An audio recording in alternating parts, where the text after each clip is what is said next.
Hey, what's up, everybody? This is Sound Control, and I am just making a video expressing my perspective of the MPC sample, the recent rollout in general. I want to say shout out Akai. That was a crazy rollout. Seeing all the way from the start of getting initial leaks and pictures to the actual rollout, and then the leveraging of the community to promote awareness that this new box is out. And I think the price point allows for accessibility, to entry point and or even experienced producers to be able to have this machine to make beats on the go. I think it's great. I think it's cool. But I've honestly come to a realization. Um, I think it was executed phenomenally from a capitalistic lens, um, in that the marketing was just it was just well executed, and it was everywhere. And it has me thinking, like, yo, Akai is kind of like Apple. um as you know, with Apple, they have like a pretty set product line, and the product line is quite, um it's standard. You have like, and I'll keep it at like iPhone, right? Like, let's say your iPhone Pro Max is like your XL, your iPhone Pro is like your Live 3, your iPhone SE might be the MPC sample, and the MPC one is somewhere in between. Um, I'm starting to look at Akai like Apple. You don't go to Akai necessarily for cutting edge experience. You go to Akai for the brand identity associated with Akai and a clear cut, well documented user experience. That's what you get with Akai products. Now, there's pros and cons to that. The pros are, from a capitalistic perspective, Akai has it on lock. From the perspective of creating a brand identity and signature, they have it on lock. They are so ingrained within the culture of primarily like just music production in general. The tools are amazing. It's its own thing, and shout out to them for creating that. I just feel like what it lacks for me is a level of nicheness. It's not.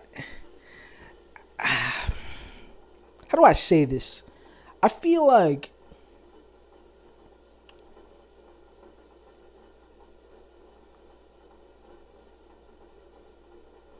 where is the innovation? Like, you're gonna get a new MPC.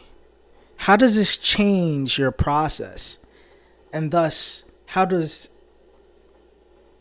that impact your possible outcome, aka the beat? Are you still just making the same beat? Are you buying the same box over and over to make the same beat? Because when I buy another iPhone, which I have an iPhone, I'm expecting the user experience of an iPhone. I am expecting my text messages to be blue with other iPhone users. I am expecting iCloud and a whole host of other product line services. Um, I feel like there's a lack of discovery, a lack of adventure, a lack of spontaneity. Um, and obviously, I'm sure there's new features that come with the new boxes that move in that direction.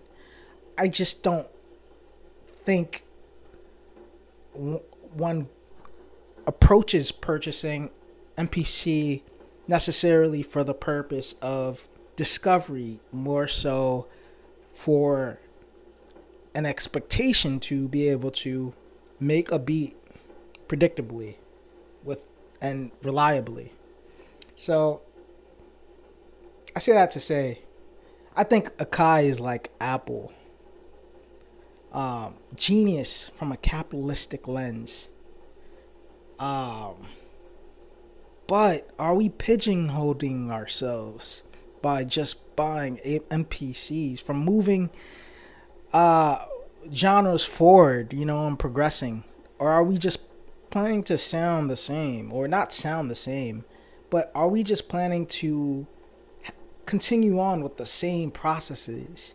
How different can the outcome become if we're just using the same tools and the same processes? That's kind of why I've always chose Electron, because each box is its own thing. It's not There's obviously sometimes um some cross functionality that's common amongst a couple of boxes, but each box has a distinct sound. When you go with MPC, it's more of a generalized thing. You're getting an MPC to chop and finger drum, which is fire. But how far can that go? How far can you take the sound, and how much can that sound evolve? You know what I'm saying? Or are we just kind of is it just for social media at this point? And everybody's just kind of doing everything to get in the same algorithm, and you know I don't know if that makes sense. Let me know if that makes sense. All right, peace.